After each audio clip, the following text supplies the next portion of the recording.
कृत जीवन जगुनी जिज्ञासा जागती ठेवूया जगती विषय असो स्थूलाचा सूक्ष्माचा देव वाखरी प्रगती पृच्छा करुनी साधू जिज्ञासेची तशीच परिपूर्ती देवकृपे सर्वांना लाभो इह पर दोहोत श्रेष्ठ गती.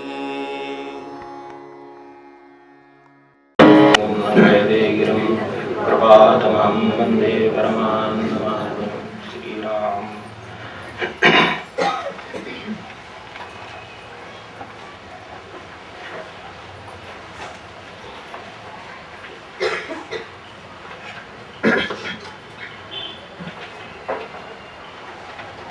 आपलं महिन्यातलं वेगळ्या स्वरूपाचं छोटंसं सत्र आहे. तर आता हे चांगलं आहे, त्याचा प्रतिसाद उत्तमच आहे. वेळच आपल्याला कमी पडतो तरीसुद्धा थोडक्यात जास्तीत जास्त जेवढं सांगता येईल त्याच्यावर विचार करता येईल तेवढा करूया. अगदी शेवटी आलेला पण सुरुवातीला घेतो. ताशनवारचं हे सुरू झाल्यानंतर की प्रभू माझा काय करील ते खरे, हे असं असताना साधकानं नित्य नित्य सावध असावं काय. आपण घेतलं काय आपण, प्रभू माझा काय करील ते खरे, हे चाल चांगली आहे परमेश्वराच्या कृपेने, म्हणायला पण बरं वाटतं. पण परमेश्वर जेव्हा काही करतो तेव्हा ते खरं आहे असं वाटत नाही. त्यांनी असं करायला पाहिजे होतं, तसं करायला पाहिजे होतं, असं का केलं, तसं का केलं असं वाटतं ना, तोपर्यंत ते खरं नाही. प्रभू माझा काय करील ते खरे हे खरंच आहे आणि त्याच्याशिवाय खरं काही नाहीच आहे खरं. पण तरी सुद्धा तो जे करतो ते मनाला खरं वाटत नाही. खरं वाटणं याचा अर्थ आपण त्यात शांत असणं, आनंदित असणं, परमेश्वराचा हात दिसणं. त्यामुळे सर्व आपल्या कुठल्याही याच्यावर अस्वस्थता न येणं व्यवहारावर, म्हणजे ते प्रभू माझा काय करेल ते खरे. मग आता ते होत नाही तोपर्यंत काय करावं, साधकाने नित्य सावध असावं. कारण ते होत नाही म्हणूनच सावध राहण्याची गरज लागते. का सावध राहण्याची गरज लागते तर मनाविरुद्ध घटना घडतात, अपघात होतात, मृत्यू होतात, अनेक गोष्टी होतात. हे जे काही सगळं आपल्याला जे घडायला नको असं वाटतं, जे कसं काय घडलं असं वाटतं, अशा स्वरूपाच्या कितीतरी घटना घडतात. त्या त्या वेळेला साधकाची परीक्षा होत असते खऱ्या अर्थाने. तर ती परीक्षा आपली होते आहे हे लक्षात राहावं म्हणून साधकाने नित्य नित्य नित्य सावध असावं असं आहे. तर ते आपल्या अभंग म्हणताना त्याचं विवरण करताना आपल्या लक्षात आलं असेल की त्यावेळेला हे होतं की आपण याचा विचार केला होता की इतकी सावधानतेची आपल्याला गरज का आहे, तर आपण बेसावधच आहोत म्हणून सावधानतेची गरज आहे. तर बेसावध आहोत म्हणून मग असं कसं तसं कसं असे प्रश्न पडतात मनाला. नाहीतर कसं काय ते त्यांच्या दृष्टीने बरोबर आहे. सगळं जे काय आहे ते मी करायची ती काळजी माझ्या कर्मांची करावी हे बरोबर आहे. त्यातला खरा माझा पार्ट खरं कामाचा तो आहे की मी जी कामं करतो, बोलतो, वागतो, काय असेल ते जास्तीत जास्त कसं बरोबर असेल हा खरा माझ्या कामाचा भाग आहे. त्याची फळं हा माझ्या कामाचा भाग नव्हे. ती कर्म त्यांची फळं निर्माण करतात. तर ती फळं ज्या अर्थी आली तरी ती त्याच्या अर्थी कर्म तशी असली पाहिजेत. आणि कारण फळं देणारी कर्मांची व्यवस्था ही परमेश्वरच आहे. तर त्यामुळे ती देत असते आपलं काय द्यायचं ते, आपलं काय करायचं ते खरं काम असतं. तर ते करण्यात चुकतं म्हणून फळ चुकीचं दिसतं. नाहीतर चुकीचं फळ असतच नाही कुठे. असं काही आंब्याच्या झाडाला फणस येतच नाही. तिथे निसर्ग व्यवस्था उत्तम आहे. त्यामुळे ती व्यवस्थित जे काय निर्माण करायचं तेच करते. त्यामुळं आपल्या समोर जे येतं ते आपल्या कर्मांचे परिणाम असतात. हे विसरायला होतं म्हणून साधकाला सावध राहा असं सांगावं लागतं त्यांना. नाहीतर संतांना सांगायची गरजच नाही. जर तो सावधच असता तर हे निर्माणच झालं नसतं पुढे. आणि खरे हे सुद्धा बजावून देण्याची एक अभंगच आहे म्हणा की प्रभू माझा काय करेल शेवटी ते खरं आहे. तो जेव्हा माझं याचं फळ देईल तेव्हा ते खरं, ते त्याच योग्य ते देईल तेव्हा खरं. बरं त्याला याच्यात काही बदल करायचा अधिकार असेल आणि तो त्याला वापरायचा असेल तर तो वापरायला समर्थ आहे. याच्याविषयी आपल्याला खात्री हवी. ती खात्री असली तर मनुष्य पुढे जायचा. नाहीतर या संशयाने आणि आपल्या स्वतःच्या स्वार्थाच्या विचाराने मनुष्य वाटेला जातो. की आपल्याला जी संतांचा दुसरा जो अभंग विश्वनाथ महाराजांचा आपण घेतला होता की आडमार्गी ते जे आहे तर त्यातले हे आडमार्ग आहेत, तर त्याला जाऊ नये. आणखीन ते आपल्याला त्या मार्गांची भूल पडू नये किंवा संदेहाच्या किंवा याच्या संशयाच्या वृत्तीमध्ये माणसाने परमार्थामध्ये जाऊ नये, या सगळ्या आडवाटा आहेत. तर त्या टाळण्यासाठी सतत सावध राहणे एवढी एकच प्रक्रिया आहे, म्हणून ती अत्यंत गरजेची आहे. जोपर्यंत प्रभू करतो ते खरं वाटत नाही तोपर्यंत. ज्या वेळेला प्रभू करतो तेच खरं असं ज्या वेळेला खात्री होते त्यावेळेला वेगळं सावधानपण आणखीन ठेवायची काही गरज नाही. तर असं लक्षात घेतलं तर हे दोन रंगामध्ये वाटतं एकदम की असं तसं काय विरोध नसेल. हाच प्रश्न आणखीन एका म्हणजे हाच संदर्भ एका दुसऱ्या आपल्या या प्रार्थनेच्या संदर्भात पण आहे, तर तो पण इथे एकदा सांगून ठेवतो. अनेकांनी तो व्यक्तिशास्त्र विचारलंय की प्रार्थना आणि निर्धार असं आपलं ते पद आहे इथे, तर त्याच्यामध्ये मी आमचा श्वास तुमच्या हाती, आमचे निश्वास तुमच्या हाती, आमचा देह तुमच्या हाती आणि तरी चालू करावं मार्गाशी. तर हे काय आहे, तर ते सगळं त्यांच्याच हाती आहे असं जर आपण 3 चरणामध्ये म्हणतो आहोत, तर तरीही सुद्धा हे पुन्हा मी मार्ग चालेन एवढं म्हणण्याची काय गरज आहे. तर 2 बाजूला 2 धोके आहेत म्हणून असं एकत्र म्हणण्याची गरज आहे.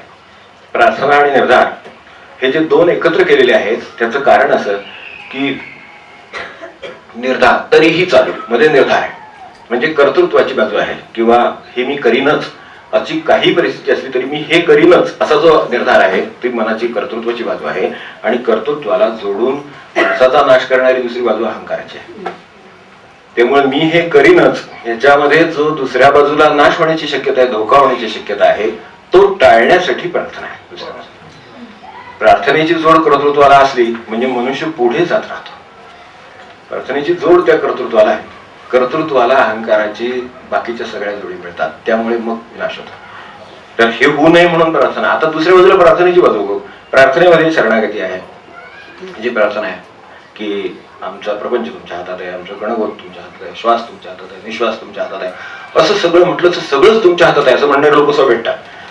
गुरूंची इच्छाच नाही, मी तरी काय करणार, उपासने कसा येणार, देवदर्शनाला कसा जाणार, त्यांची इच्छा योगच नाहीये. किती लोकांना ह्याचा योग येत नाही परमार्थाचा, ह्या योगाचं सगळ्यात मोठा आश्चर्य वाटतं. होय, खूप लोकांचं असं होतं, ते सांगतात यायचंय पण योगच येत नाही, देवाला जायचं योगच येत नाही. आता हा कुठल्या पत्रिकेतून योग येणार हे काही कळत नाही का, कुठलं त्याच्यावर शास्त्र असतं का काय माहिती नाही मला तरी अजूनपर्यंत. हे कधी बाहेर पडले नाही, त्यांनी कधी ठरवलं नाही, त्यांनी निर्धार केला नाही. प्रपंचाचा योग येत नाही वगैरे असं काही होत नाही. जेवणाचा योग नाही सगळा नाही असं कसं होईल. आपण प्रयत्न केले पाहिजे, सहभाग केला पाहिजे, सगळं केलं पाहिजे ना. म्हणजे मग तिथे हे शरणागतीची जी दुसरी बाजू आहे याच्यामध्ये हा दुसरा धोका आहे की हे तुमच्या हातात आहे, हे तुमच्या हातात आहे, हे तुमच्या हातात आहे. ही बाजू आवश्यक आहे, चांगली आहे, पण ह्याचा अर्थ माझी साधना पण तुमच्या हातात आहे. आता तुम्हीच करून घ्यायचे तर करा, माझ्या हातून नाम होत नाही कारण तुम्हीच त्याला जबाबदार आहात. माझ्या हातून नाम जर झालं तर तुमच्याच कृपेने होणार, नाही तर होणारच नाही. कृपेने होणार हे ठीक आहे, पण तुम्ही काम करायला लागा. मग वाटेत एखाद्याचा फोन आला, एखाद्याला काय बेल वाजली, उठावं लागलं तर गोष्ट वेगळी. पण ते बिचारे बसलेच नाही तर गुरु काय करणार त्याला, किंवा काय परमेश्वरांतर काय करावं. तर त्या बाजूला प्रार्थनेमध्ये शरणागती ही उत्तम गोष्ट आहे त्याच्यातली, पण त्याच्याच बरोबर त्या शरणागतीला लागून आळसाचं समर्थन होण्याची शक्यता आहे. माझ्या अंगातला आळस, माझ्या अंगात ते काम करण्याची तळमळ नाही, तर तिचं पण या मार्गाने मी समर्थन करण्याची शक्यता आहे, म्हणून तरीही चालवतो मार्गाने.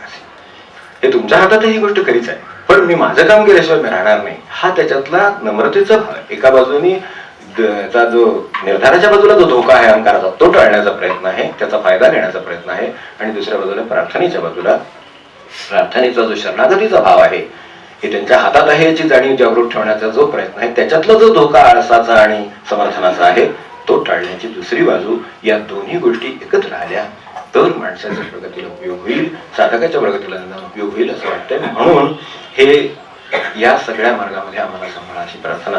ही प्रार्थना आणि निर्धार अशा 2 गोष्टी एकत्र काय आल्या तर अशा विरोधाच्या गोष्टी येतात असं वाटतं, पण त्या प्रत्येक गोष्टीमध्ये काहीतरी कारण असतं, त्याला संदर्भ आहेत म्हणून तसं होतं. इथे एक संदर्भाचा प्रश्न आहे, तर तो पण ह्याच्याच बाबतीत लगेच घेऊन टाकू की म्हणून ते वाक्य खाली गेलं होतं बदलायला, ते परत आणून लावलं. दैनिक इच्छांपलीकडे वाढ होणं हे पूर्व आयुष्यात घडलं पाहिजे असं इथं म्हटलेलं आहे. निसर्गदत्त महाराजांनी म्हटलं. तर निसर्गदत्त महाराजांनी हे म्हटलं, हे आम्हाला मार्गदर्शक वाटलं, स्वतःला उपयोग पडलं म्हणून हे समोर ठेवलेलं आहे. तर त्याच्यावर प्रश्न असा आहे की असं निसर्गदत्ताने का, कशासाठी आणि कोणत्या संदर्भात म्हटले आहे. ते कोणत्या संदर्भात म्हटलेलं हे खरोखर गरजेचं आहे, कारण ते कळल्याशिवाय याचे अर्थ पण लागायला समजायला सोपे होत नाही. पूर्वायुष्यात माणसाचं मनुष्य दैनिक इच्छांच्या पलीकडे गेला पाहिजे हे म्हणताना त्याच्या मागे एक वाक्य, अजून दोन मागे पुढे वाक्य आहे, ती आपल्यासमोर ठेवतो की देहाशी तादात्म्य हे लहानपणी ठीक आहे, मुलाच्या बाबतीत ठीक आहे, पण दैनिक इच्छांच्या पलीकडे वाढ होणं हे पूर्वायुष्यातच घडलं पाहिजे. लहान मुलाला तहान भूक लागते, त्याच्या पलीकडे त्याला विश्व नाही. त्याला मनाला बिघडलं की ते रडायला सुरुवात कर, त्याला भूक लागली की ते रडायला सुरुवात कर. त्याला जे देहाच्या ज्या जाणीवा भूका ज्या कळतात त्या तृप्त झाल्या की ते शांत झालं. बाकी त्याला काही त्याच्या पुढं काही विश्व नाही, जाणीव नाही, काय आणखी संस्कृती वगैरे काय बाकीचं काय नाही त्याच्या दृष्टीने. पण असंच मोठेपणी पण असतं अनेकांचं. यासाठी ही वाट लवकरच लवकर व्हावी की आपल्या गरजा काय, आपल्या दृष्टीने त्याची आवश्यकता कोणती, त्याचं स्थान काय, हे सगळं माणसाला लवकर वयामध्ये कळावं आणि कळल्यानंतर त्याच्या पलीकडे काहीतरी हे कळावं. म्हणजे मग तो मोठा व्हायला मोकळा झाला. खऱ्या अर्थाने मोठा व्हायला तो लायक कधी झाला की ज्यावेळेला त्याला कळलं की अरे भूक म्हणजे सर्वस्व नव्हे, मी अर्धपोटी राहून सुद्धा काहीतरी देशासाठी करू शकतो, कोणासाठी तरी करू शकतो, हे जेव्हा त्याला कळतं त्यावेळेला तो मोठा झाला म्हणायचं. म्हणून दैनिक ज्या गरजा आहेत ते बरोबर आहे, तहान भूक या माणसाच्या गरजा आहेत ते बरोबर. अशा तऱ्हेच्या दैनिक गरजा आपल्याला आपल्या जीवनात, तुम्ही लहान मुलाचं डोळ्यासमोर ठेवलं म्हणजे म्हणून त्यांनी म्हटलंय की लहान मुलाचं डोळ्यासमोर ठेवलं म्हणजे लगेच लक्षात येतं दैनिक गरजा म्हणजे काय. हे पूर्वायुष्यात मनुष्य पराधीन असतो, पुढे तो स्वाधीन होतो. या बाबतीत तो पराधीन आहे म्हणून तो दुधाची पाण्याची वाट बघतोय. आता तसेच वाट लोक बघत राहिले तर काय पूर्वायुष्याचं दैनिक आहे काय ते बोलूच नका त्यातलं काही. पण समजा आपली वाढ झाली म्हणजे झालीच आहे, तर तशा पद्धतीने झाली तर मनुष्य काय करेल, तर त्यावेळेला तो पाण्याची वाट बघत होता, दुधाची वाट बघत होता, आता तो वाट बघत नाही, स्वतः काय पैसे मिळवतो आणि तो घेऊन येतो. अशा तऱ्हेने तो काय ते अन्न पाण्याची व्यवस्था करतो. हे त्यानं केलं. मग आता हे झालं की त्या मुलाचं जसं झालं सगळं तसं अनेकांचं झालं सगळं असं वाटतं. आता त्याच्यात जी निवाऱ्याची गरज आहे ती माणसाची गरज आहे. तो मोठेपणी तो स्वतः घर बांधतो म्हणजे त्याच्या दृष्टीने झालं सगळं. मग असंच झालं सगळं म्हणणारे लोक वाढायला लागले. म्हणून हे सांगायची वेळ त्यांना आली की ह्या दैनिक गरजा आहेत त्या ओळखा, त्या लहान मुलाच्या आहेत. तर त्या लहान मुलासारख्या प्रत्येकाला, म्हातारी मनुष्य झाला म्हणजे त्याला भूक लागत नाही असं आहे का, मोठा झाला म्हणजे भूक लागत नाही, तहान लागत नाही असं आहे का, तर आहेच. पण त्याच्या पलीकडे खूप गोष्टी त्याला कळल्या असायला हव्यात. याच्या पलीकडे कितीतरी गोष्टी त्याला कळलेल्या असायला हव्यात, त्या तरच तो त्याच्या आयुष्याचं सार्थक करू शकेल. तर यासाठी हे पूर्वायुष्यात ह्या गरजांची ओळख आणि त्याची मर्यादा हे त्याला कळावं. म्हणून इच्छांच्या पलीकडे वाढ व्हायला पाहिजे. दैनिक इच्छांची वाढ व्हायला पाहिजे. बरं त्या असतातच, त्यात काही करावं लागतच नाही. भूक लागली म्हणून आता मला भूक लागू दे असे म्हणून काय मोठे प्रयत्न करायला लागतील माणसाला. आता मला तहान लागू दे, आता मी कष्ट करतो त्यासाठी वगैरे असं काही नाही. तुम्ही काही नाही केलं तरी थोड्या वेळा आपोआप तहान लागते. म्हणजे ह्या दैनिक इच्छा या माणसाला आहे, त्याच्यात वैशिष्ट्य नाही, त्या असतातच, निसर्गानेच आहेत. थोड्या वेळात त्याला ताण लागणार, थोड्या वेळात भूक लागणार, हे ठरलेलंच आहे. यात तुमचं काय कर्तृत्व झालं, त्याला निवारा लागणार, ह्यात काय कर्तृत्व झालं तर ते त्याला आलेलंच आहे. फक्त हे मला आलेलंच आहे हे त्याला कळायला लागायला पाहिजे त्याने मोठं झाल्यावर. म्हणजे तो ह्याच्या पलीकडे काहीतरी विचार करेल, दुसऱ्याचा करेल, देशाचा करेल, मानवता करेल, भगवंताचा करेल, काहीतरी त्याची पुढे जाईल तो त्याच्या. यासाठी आहे. तर हे संदर्भ लक्षात घ्यायला हवा.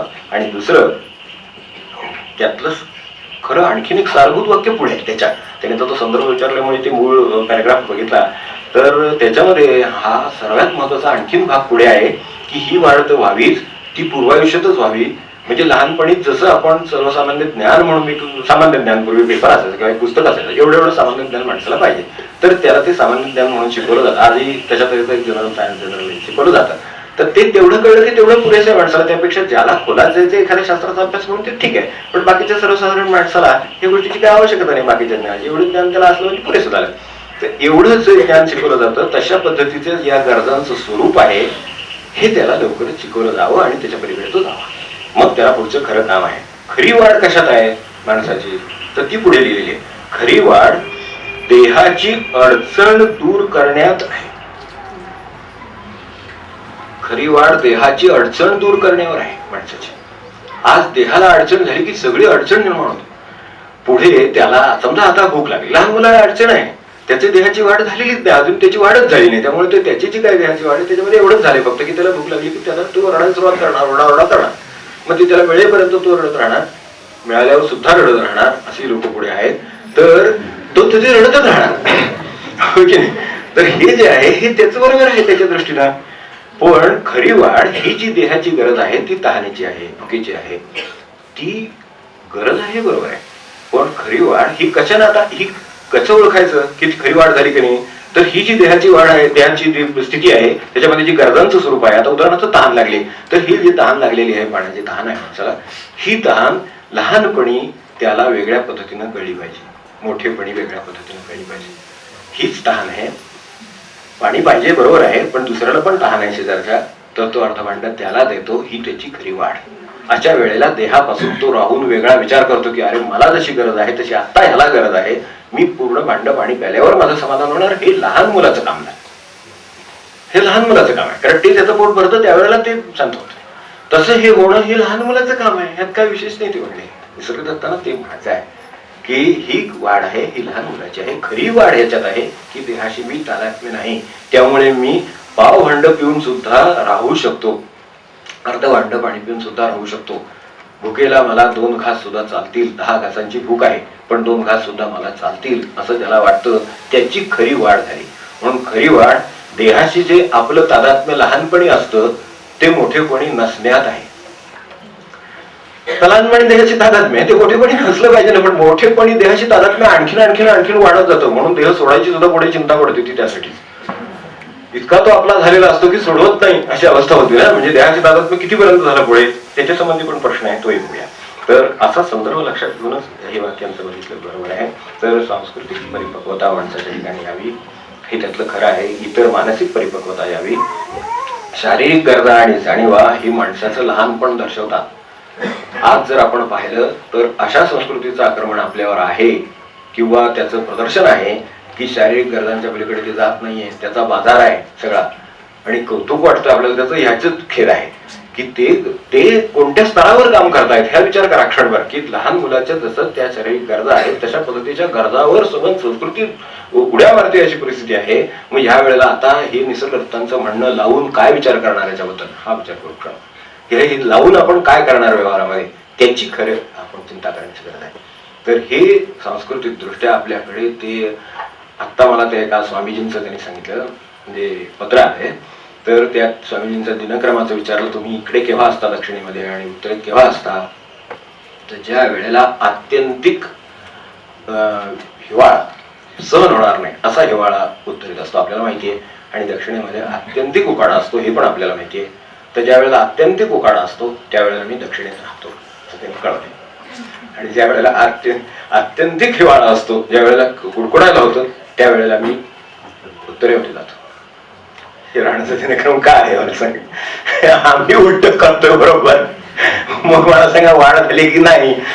त्यांचं शरीर, ते म्हणले मी संन्यासी आहे त्यामुळे मला या शरीराची अशी किंमत ठेवायची आहे, ही त्यांची संन्यासाच्या दृष्टीने वाढ आहे. पण वाटेत आपण सगळे प्रापंचिक आहोत ना, मग त्यांची वाढ कधी झाली म्हणायची. तर ही असं ज्या वेळेला काहीतरी विचार मनात येईल त्यावेळेला झाली म्हणायची. आणि मग आपण ज्या संस्कृतीला काही आदर्श मानायला लागलो असं अलीकडे वाटायला लागलं तर त्याची मूल्य काय आहे हे आपल्याला लक्षात येऊ शकेल आणि मग त्याच्या माहिती लागावं हे पण कळेल. तर हा प्रश्न ह्या सगळ्या संदर्भात आहे.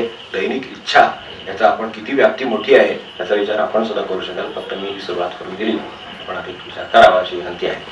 नंतर जपाच्या माळेमध्ये 108 मणी का असतात, जपाशी त्याचा कितपत संबंध आहे. हा 108 हा थोडासा तांत्रिक भाग आहे. समजा 4 मणी कमी असले तर नामस्मरणाला अडचण येत नाही खरं सांगायचं तर माळ पुन्हा फिरवून परत सुरुवात होते, त्यामुळे काय अडचण नाही आहे. 108 एकदा घेताना मोजून घ्यावेत हे चांगलं, माळ घेताना सुरुवातीला वगैरे. म्हणजे 108 असल्याचं जे काही आपण हिशेब करत असतो तो तरी बरोबर आहे ना जाता जाता. काही जे माळेच मुळात 90 मणी असतात आणि मग ते 108 व्हायचं जर बेरीज करायला लागेल तर थोडंसं अवघड. त्या दृष्टीनं तांत्रिक भाग आहे म्हणून तांत्रिकच बाजू सांगितली त्याची. दुसरी बाजू अशी की 108 मणी का असतात त्याचे उत्तर काही ठिकाणी दिलेली आहेत, आपण ती त्याच्यात पाहावी त्याची विनंती आहे. तरी सुद्धा आपला संदर्भ जेवढा आहे तेवढे 3 गोष्टी सांगतो. एक, कालमानाचा संबंध आहे. दुसरा, शरीराचा संबंध आहे. आणि तिसरा, तात्विक संबंध आहे. या 3 कारणासाठी त्यामध्ये 108 मणी हे आपल्या संस्कृतीने किंवा आध्यात्मिक ज्यांनी विचार केला त्यांनी सगळ्या तत्वांचा अनुभव घेतला त्यांनी सांगून ठेवलेला आहे. तर हे 3 का असतात. सर्वसाधारणपणे 108 शरीराशी संबंध कोणता आहे, म्हणजे कालाचा संबंध आहे, शरीराचा आहे आणि तत्वाचा संबंध आहे. तर त्यामध्ये आपल्या कालाच्या संबंधात आपलं सर्व चाललं आहे ते सूर्यावरच्या उजाडण्यावर मावळण्यावर चाल, आणि आपण सुद्धा सूर्याच्या भोवतीच आपली सगळी काय गती आहे ती आहे, स्वतःभोवती आहे, सूर्याभोवती आहे ही महत्वाची. तर त्यानुसार हे सगळं होत आहे. तर सगळ्या ग्रहांचं जे फिरणं आहे तर ते ज्या चक्रातून होतं ही चक्राकार आहे, म्हणून आपण माळ चक्राकार फिरवतो. ते झाले की पूर्वपदावर येतो आणि परत सुरुवात करतो. तर कालाची गती चक्राकार आहे अशी, तर तशीच आपली सूर्याभोवती गती चक्राकार आहे. तर त्यामुळे काळाचा संबंध लक्षात घेतला तर हे सगळं संक्रमण आहे एकूण, याच्यातून एकातून दुसऱ्यात, दुसऱ्यातून तिसऱ्यात असं करत गेलं की 108. पुन्हा सकाळ होते ना तसंच पुढं चालू राहत नाही, रात्र तशीच चालू राहिली, पुढे पुढे जात राहिली म्हणून आणखीन 8 तास, 12 तासाची, 14 तासाची, 16 तासाची अशी रात्र राहिली असं होत नाही. परत ठराविक काळ, परत सकाळ. हे कालाचं गणित आहे. कालाचं म्हणणं असं की पुन्हा पूर्वपदाला मनुष्य येतो त्या ठिकाणी सुरुवात होती परत एकदा. जी रात्रीचे उपयोग आहेत, जे दिवसाचे फायदे आहेत ते सर्व मिळावेत, सर्व समान मिळावेत, यासाठी ही सगळी चक्राकार गतीने सगळं फिरत आहे. तर सूर्याला प्रधान ठेवलं तर बाकीचे सगळे ग्रह मला फिरते किंवा जे सगळी संक्रमण आहेत त्या पद्धतीनं आपलं पण संक्रमणाची आपल्या मनाला विचाराला सवय असावी, यासाठी कालाच्या संदर्भात जी नक्षत्र आहेत ती 27 नक्षत्रातून हे परिभ्रमण होतं. 27 नक्षत्रामध्ये 4 प्रत्येकाचे चरण मानलेले आहेत, त्याची बेरीज केली की 108 होता, म्हणून हे 108 म्हणी आहे. तर त्यामध्ये जे गती आहे ती गतीचे भाग किती केले तर ते 108 भाग होतात. ते 108 भागामधून कालाचं संक्रमण होतं तेव्हा मूळ पदावर परत सूर्य येतो किंवा आपण स्वतः त्याच्यामुळे आपण येतो. तर अशा तऱ्हेनं आपल्या जीवनात जसे 24 तास असतात तशा पद्धतीनं परत त्या कालाच्या दृष्टीनं जागेवर येण्यासाठी ही चक्राकार गती आणि नक्षत्रांचे भाग यांचा विचार करून हा 108 ची संख्या बसवलेली आहे. दुसरा एक विचार त्याच्यामध्ये आता शरीराचा बोलतो, तर तो शरीराचा विचारामध्ये असं मानलेलं आहे की आपल्यामध्ये शरीरामध्ये ज्या वेगवेगळ्या रचना आहेत, जशी आपल्याकडे षटचक्र मानली किंवा आता तो त्यांच्या अनुभवाचा आणि शास्त्राचा आधार आहे त्याला, तर तशा तऱ्हेच्या 108 नाड्यांची संख्या एकूण 108 बनलेली आहे. यामध्ये शुद्धीकरणाचा संबंध आहे, नामाचा मुळात संबंध आहे तो आपल्याला शुद्ध करण्याचा आहे. त्यामुळे जो नाम घेतो तो शुद्ध होत जात असतो, हे लक्षात ठेवावं त्याने. त्यामुळे शुद्ध होत जाताना काही अडचणी पण निर्माण होतात. ते ज्या वेळेला अग्नीत टाकलं जातं तेव्हाच ते शुद्ध म्हणून तुम्हाला सोनं मिळू शकतं. त्यामुळे अग्नीतून जावंच लागतं, त्याच्याशिवाय शुद्धीकरणाचं काही काम होत नाही. त्यामुळे माणसाला जेवढी झळ लागली, परमार्थाला लागलं असं झळ लागते. कारण गुरु म्हणतात तुला शुद्ध व्हायचंय ना, मग काही इलाज नाही त्याला. ते त्यामुळे आपल्याला त्या अडचणी वाटतात. एरवी तशा अडचणी वाटत नाहीत, मळलेला शर्ट आहे त्यामुळे चालू शकतं. तसं इथे चालत नाही, तुम्हाला तो शुभ्र कपडा घालायचा आहे म्हटल्यानंतर जपावा लागतो. तसं परमार्थाला लागलं की जपावं लागतं जास्त. तर ते त्याचं कारणच आहे की तुम्ही शुद्धतेकडे वाटचाल करता. म्हणून नामाच्या बाबतीत सुद्धा मग वाईट वासना बाळगता येत नाही, माणसाला वाईट विचार करता येत नाही, दुसऱ्याचं वाईट चिंता येत नाही, हे सगळं करता येत नाही त्याला. इतरांना मात्र हे सगळं करता येतं आणि त्याचं दुःख होतं. इतर तुमच्याशी कसे पण वाईट वागू शकतात, पण तुम्ही मात्र कोणाशी वाईट वागू शकत नाही. हा काय प्रकार आहे? त्याचं कारणच आहे की तुम्ही शुद्धीकरणाला लागला, मग आता तुम्हाला हे बागेत पिकापत करणं. तर यासाठी आहे. तर अशा तऱ्हेनं शरीरामध्ये सुद्धा शारीरिक दृष्ट्या विचार करतो शुद्धीकरणाचं काम चालू आहे. त्यामध्ये प्रत्येक नाडी एकेका मणीने किंवा एकेका त्याच्याबरोबर उच्चारलेल्या नामाने शुद्ध व्हावी अशी कल्पना आहे. म्हणून 108 वेळा ते म्हटल्यानंतर प्रत्येक नाडीची शुद्धी होत जाईल आणि 108 नाड्या शुद्ध होतील. शारीरिक दृष्ट्या हा विचार झाला. तिसरा हा विचार आहे तो तात्विक दृष्ट्या आहे की तत्वामध्ये अनेक प्रकारे तत्वांची चर्चा आहे, तिला अंत नाही, पण तरी सुद्धा आपण त्यातली मुख्य लक्षात घेतलं तरी चालेल की वायूंचे 10 प्रकार मानलेले आहेत, तत्वांचे 25 प्रकार मानलेले आहेत. हे सगळे शोधून काढून ते त्या निष्कर्षापर्यंत आहेत. तर त्यानंतर प्रकृती पुरुषांची जी लक्षणं आहेत ती 20 आहेत. असे हे सगळे मिळून जी मंडळी होतात त्या सगळ्या 25, 10, 35 आणि 20 55 आणि मातृका एकूण 52 आहेत. आपण नामाचा उच्चार करतो तो 52 मातृका, तो 52 मंत्रांची लावणी आपण वाचली असेल. आध्यात्मिका म्हणतो मी, त्यांच्या अवधूत महाराजांच्या जे लावणी आहेत त्याच्यामध्ये त्या मातृकांची लावणी येते. आपण आपल्याकडे आता मी त्या मातृकांच्या याच्यात जात नाही, मातृका काय आपण 12 खडी वाचतो तेच थोडक्यात, म्हणजे साध्या भाषेत सांगायचं तर सगळं नाम त्याच्यातच आहे ना शेवटी. तर त्या अधिक ओंकार असं मिळून हे सगळे मिळून 108 होतात. तर त्यासाठी हे सगळ्याची मिळून संख्या 108 होते. म्हणून तात्विक दृष्ट्या ते 108 वर ठेवलं. 108 झाली की सर्व या घटकांचा विचार झाला, म्हणजे प्रकृतीचा विचार झाला, पुरुषाचा विचार झाला, लक्षणांचा सगळ्या दृष्टीने विचार झाला. मग तो सगळा विचार केला की ही 25 तत्व किंवा आता सांगितल्याप्रमाणे इतर 10 वायूंचा विचार, नंतर 20 लक्षणांचा विचार आणि 52 मातृका आणि 1 ओंकार. कारण तिथून सर्व उगम पावतं, तिथं सर्व गेले नव्हतं, म्हणून त्याचं स्मरण म्हणून ओंकाराचं स्मरण त्याच्यात आहे. ते 108. तर असं झालं की 108 ह्याची माळ होते. म्हणून हे मणी 108 असतात. त्याचा जपाशी कितपत संबंध आहे आता आपल्याला सांगितल्याप्रमाणे की कितपत, एक उदाहरण म्हणून सांगतो आपल्याला, म्हणजे आपल्याला माहिती असेल काय मी नवीन सांगत असेल असं नाही, पण यामध्ये सुद्धा पंथभेद आहे.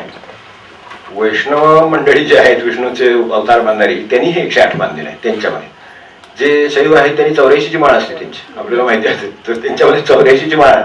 आता ही कितीची ठेवावी, ज्याची जशी धारणा असेल, ज्याला जी तत्व सापडली, ज्याच्या गुरुंनी सांगितलं आहे मार्गात ज्याच्यावर विश्वास आहे त्या पद्धतीने केलं तरी चालेल. तर त्यांच्यामध्ये 84 तत्वांचे आहे.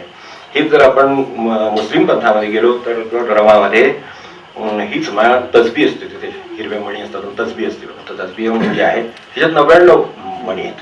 जे असे प्रकार आहेत हे म्हणजे आपल्याला माहितीसाठी म्हणून आपलं असावं की त्याच्यात 99 मणी आहेत. हे जर आपण ख्रिश्चन धर्मामध्ये गेलं आणि त्यांच्याकडच्या माळा बघितल्या, तिथे जी माळ्याची पद्धत आहे, विशेषतः जो कॅथॉलिक पंथ आहे ज्याचा नामस्मरणावर विश्वास आहे त्याच्यावर एक ग्रंथ आहे, आपण वाचला तरी चालेल. तर त्या ग्रंथामध्ये ह्या नामस्मरणाचं त्यांना वाटणार, प्रत्येकाला याचं महत्व वाटतंच आहे, ते पंथातीत आहे खरोखर. म्हणूनच तर आपण एवढा नामाचा आग्रह धरतो किंवा घेतो आहोत किंवा महाराज एवढं मागे लागले त्याच्या म्हणतात आपल्याला एवढा आग्रह करून, ते एवढ्यासाठीच आहे. तर ते पंथातीत आहे, त्यामुळे नामाच्या बाबतीत त्यांचेही कॅथॉलिक पंथामध्ये त्यांच्या सुद्धा माळा आहेत आणि त्याच्यामध्ये माळामध्ये मण्यांची संख्या त्यांनी पण काही तत्वांचा विचार करून ठरवली, ती 150 तत्व आहेत त्यांची, त्यामुळे त्यांची माळ 150ची असते. तर अशा तऱ्हेने विचार केला तर ही 84 आहे, ही 108 आहे, ती आणखी 99 आहे, ती आता ह्या पंथाची ख्रिश्चन धर्माची बघितली ती 150 मण्यांची आहे. तर ह्याच्यात मूळ नाम महत्वाचं आहे, त्या संबंध कितपत आहे, नाम होतं का नाही हा संबंध महत्वाचा आहे, ते जास्तीत जास्त होतं का नाही हा महत्वाचा आहे, आणि आपल्याला ती जाणीव राहते का नाही म्हणून एक माळ असाय. माळ सुद्धा मुळामध्ये काय गरज आहे का, ज्याचं नामस्मरण चालूच आहे त्याला माळ असली काय नसली काय त्याला नामस्मरणच करायचं. तो 1 तास केल्यानंतर समजा काय 5000 जप होतो, म्हणजे ती माळ काय 50 वेळा फिरली ना, पण ती फिरताना लक्षात राहावी व्यावहारिक दृष्ट्या की आपण जप करतो आहोत, म्हणून माळ असणं योग्य म्हणजे आवश्यक आहे. आणि त्याच्याच बरोबर 108 असली पाहिजे अशी काही नाही आहे. आपल्याकडच्या तत्वांचं जर आपल्याला हे आधार घ्यायचा असेल, जी शरीराची सांगितली, जी कालाची सांगितली, जी तत्वांच्या बाबतीतला विचार सांगितला त्याचा आधार घ्यायचा, तर 108ची माळ असावी हे चांगलं. इतपतच त्याचा संबंध आहे. मूळ खरा संबंध लक्षात ठेवावा, तो नामस्मरणाचा ठेवावा आणि त्याची स्मरण देणारी गोष्ट म्हणून तिला स्मरणीच म्हणतात. तर तिचं आठवण देण्याचं काम माळ करत असते किंवा त्यातला मणी करत असतो, एवढं लक्षात ठेवायचं आहे.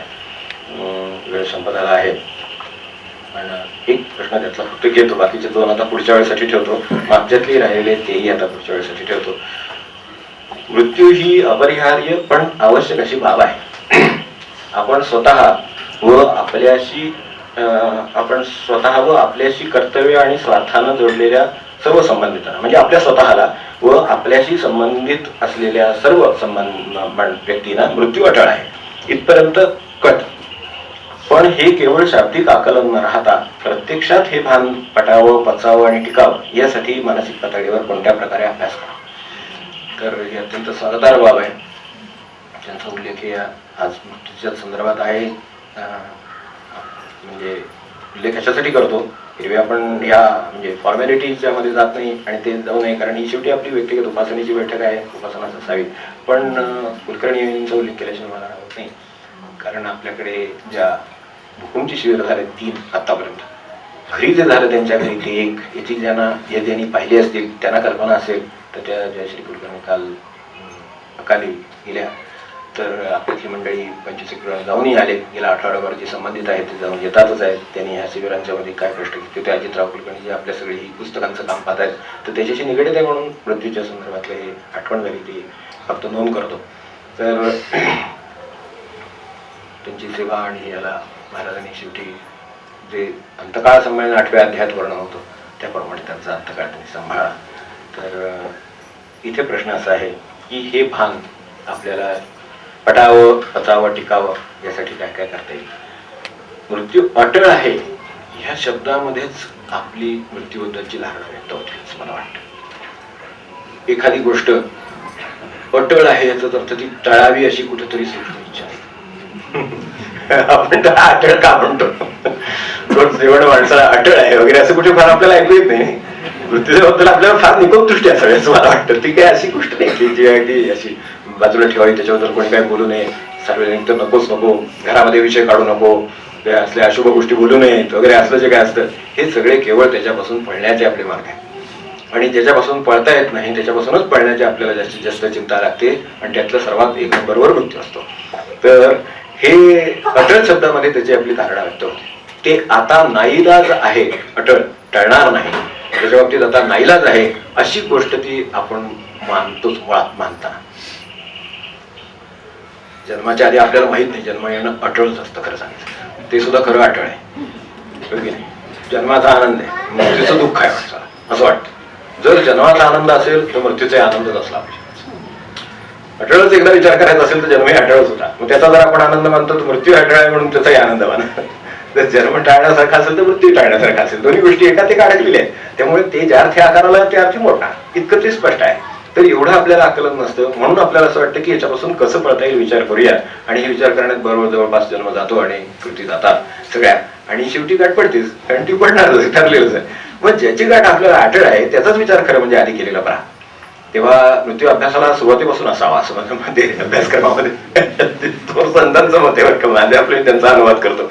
पण त्यांचं म्हणणं असं आहे की हे सगळे, आणि माणसाला दोन प्रकारचे मृत्यू आहे. एक शरीराचा आहे, त्या संबंधीच फक्त विचारात आपण गुंतलेले असतो. दुसरा मनाचा आहे, तर आपण खरा विचार करायचा असतो तो मनाच्या मृत्यूबद्दलचा असतो.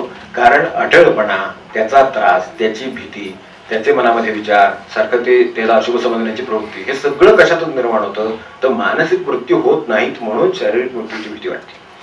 मानसिक दृष्ट्या मनुष्याचा मृत्यू झाला पाहिजे, आणि तो जर झाला तर मग त्याला शारीरिक मृत्यूची चिंता वाटणार नाही, काहीच काळजी करायचं कारण नाही.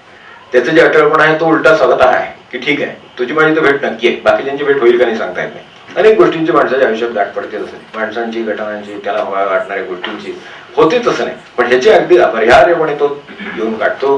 मग इतकं जर गाठणारा आहे, गीतांजलीमध्ये याच्यात स्वागत करतात रवींद्रनाथ, म्हणजे तो न चुकता भेटणारा मित्र असं वर्णन केलेलं आहे. न चुकता भेटणार, बाकीचे सगळे चुकतात, एक वेळ ते राहतील, विसरतील आपल्याला वगैरे असं होईल, हा नाही विसरणार. अगदी खांद्यावर हात ठेवून असावा तसा तो आपल्या खांद्यावर हात ठेवून असतो, फक्त समोर एकदाच येतो आणि म्हणून बरं आहे. आता नुसतं खांद्यावर हात ठेवून हे नुसते कल्पनेत सुद्धा अस्वस्थ नाही ती माणसाला, तर काय कारण असं काय व्हायचं कारण नाही, खांद्यावर हात ठेवून मित्रच असतो आपला. तर त्यामुळे तसं त्याचं स्वरूप आहे, आणि तो तुम्हाला जीवनाकडे बघायला शिकवतो, ही खरी निकोप दृष्टी आहे. जीवनाकडे बघायला मृत्यू शिकवतो, जो मृत्यूचा अभ्यास करतो तो जीवन चांगलं जगू शकतो, हा खरा मृत्यूच्या संदर्भात खरी योग्य गोष्ट आहे. पण तिच्याकडे बघण्याची दृष्टीने नसल्यामुळे या अडचणी येतात. तर शारीरिक आणि मानसिक मृत्यू त्यातले सत्पुरुषांच्या बाबतीत मानसिक दृष्ट्या ते आय एम डबली डेड, मागे एकदा उल्लेख केला होता तसं, की ते 2 वेळा मृत्यू झाले, शरीरालाही आहेत आणि मनालाही आहेत. तर मनानेच माणसाचा हा मृत्यू अटळ वगैरे सगळं हे अडचणी निर्माण केलेली आहे. नाहीतर ते स्वीकारलं जाईल, सत्य म्हणून स्वीकारलं जाईल. तर सत्य म्हणून स्वीकारण्यामध्ये अडचण काय येत असेल तर ही सगळी मानसिक दृष्ट्या आपण त्याच्याकडे योग्य तऱ्हेने पाहू शकत नाही.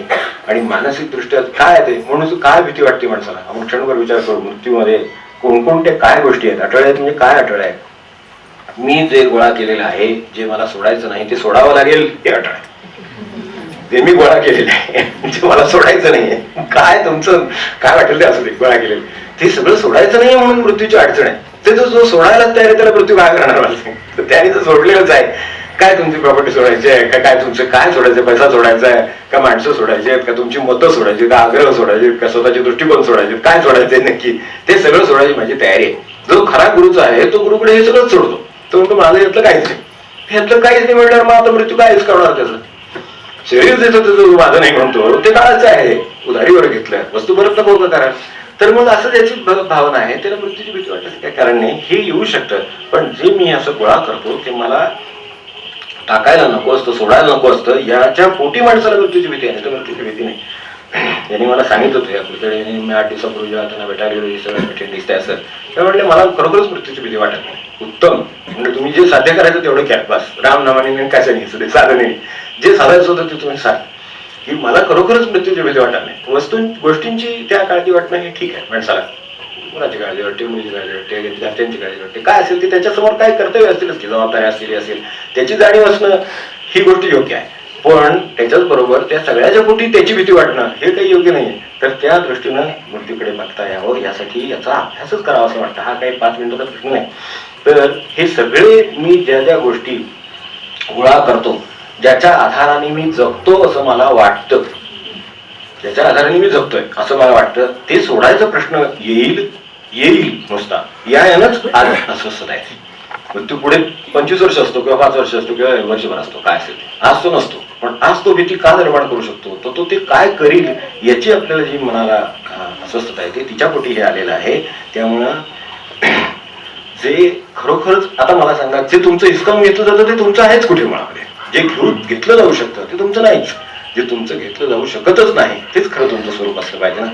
जे माझं खरं स्वरूप आहे ते मी जे माझ्याकडून कधीच घेतलं जाणार नाही ते माझं खरं स्वरूप. देह घेतला जातो याचा अर्थ माझं खरं स्वरूप देह नाहीच. मृत्यू काय घडवतो आपल्या माहितीप्रमाणे फक्त देहच घालवतो, याच्यापेक्षा तर काही तो घालवत नाही. माणसाची इच्छा न वासना राहतात असं म्हणतात, म्हणजे मृत्यू तो पण घालवू शकत नाही, तो फक्त देहच घेऊन जातो. म्हणून पुन्हा आणखी घेऊन पुन्हा सगळं पुरं करावं लागतं माणसाला. आणि खरोखर आपल्या व्यवहारामध्ये आपल्याला अनुभवायला आला असेल की संबंधात येणारी माणसं आपले व्यवहार पुरे करण्यासाठी आल्यासारखी आलेली असतात. ते झाले की पुरे झाले की निघून जातात, आणि नसले पुरे झाले तर हमखास येतात. हे सगळं आपण व्यवहारामध्ये बघितलं असेल अनेक माणसांच्या बद्दल. तर यावरनं लक्षात येईल की हे संबंध देह मृत्यू जे घालवतो ते फक्त देह घालवतो, मग तो माझा नाहीच हे ज्याची धारणा आहे त्याच्या दृष्टीने मृत्यूचं भय राहत नाही. आणि मग त्याच्या पोटी येणारे जे पुढचे आजार किंवा त्रास आहेत तेही होत नाहीत. साधना म्हणजे ह्या गोष्टी आहेत की जे माझं नाही ते माझं नाही असं अशी खात्री मनाला देणं म्हणजे साधन आहे.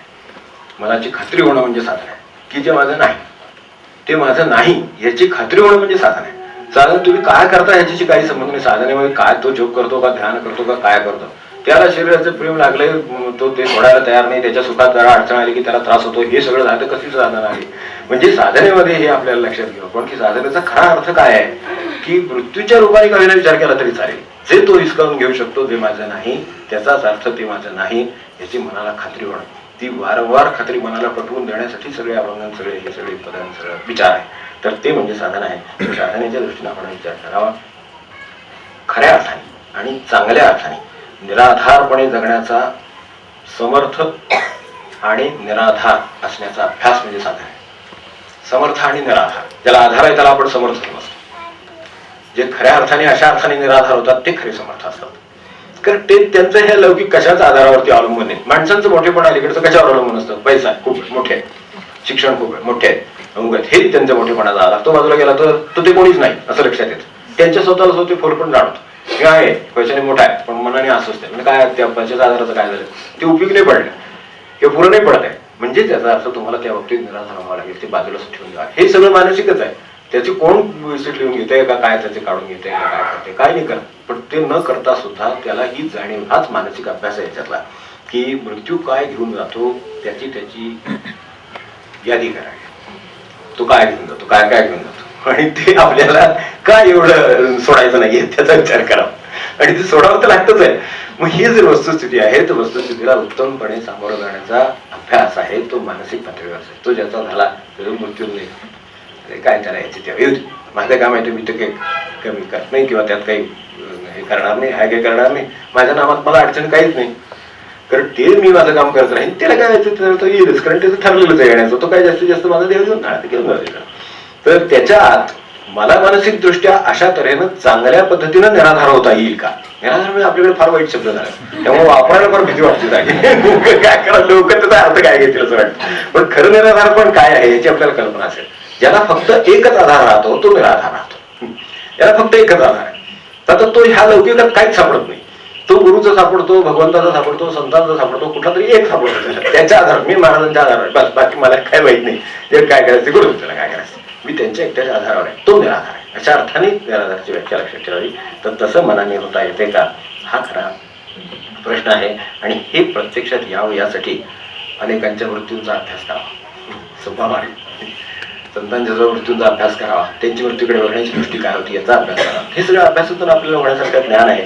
आणि अनुभवही बघावा की कसं आहे. अनुभव म्हणजे मृत्यूचा अनुभव तर बघण्यासारखा नाही आहे की नाही. त्या मृत्यूनंतर मी बघायला शिल्लक नाही ना. पण परमेश्वराच्या ह्या सगळ्या दरबारामध्ये, सगळ्या सृष्टीमध्ये अनेक प्रकारचे मृत्यू होत असतात ना. मग ते बघितले, झाडाचं तुम्ही मृत्यू पाहिलं तरी कळतं, एखाद्या पान गळलेलं पाहिलं तरी कळतं, गेली व्यक्ती पाहिली तरी कळतं की काय मृत्यू करतो नक्की ते कळतं. मग त्याच्यात ना आपल्याला काय घेण्यासारखं आहे याचा मानसिक दृष्ट्या अभ्यास केला गेला तर त्याची एवढी अस्वस्थता, भीती, अशुभत्व वगैरे ह्या ज्या काही गोष्टी त्याला कारण जोडल्या गेलेल्या आहेत त्या तशा राहणार नाहीत. आणि मग आपल्याला खरी निकोप दृष्टीने आनंद होईल असं वाटतं.